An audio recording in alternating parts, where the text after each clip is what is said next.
உதயமாக கோடி கோடி தீனோர் நெஞ்சிலே துங்கமுடன் மிளிருகின்ற தங்கமே குர்ஆன். எந்த மறைக்கும் இல்லா சிறப்பு ஆற்றல் காணலாம். இகத்தில் உள்ள எல்லா நோய்க்கும் மருந்து காணலாம். அந்த மோங்கும் சொர்க்க வாழ்வை அடைய தூண்டிடும் அழகு சார்ந்த அழகு மொழியில் இறைவரை குர்ஆன். இதயம் கவர ஓதுகின்ற காரிகள் கோடி, ஏற்றமோடு மனனம் செய்த ஹாஃபீஸ்கள் கோடி.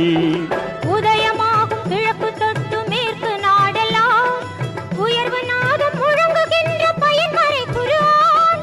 உலக மக்கள் வாழ்வதற்கு வந்தது குர்ஆன். உண்மையான மார்க்கம் தன்னை தந்தது குர்ஆன். இலங்கை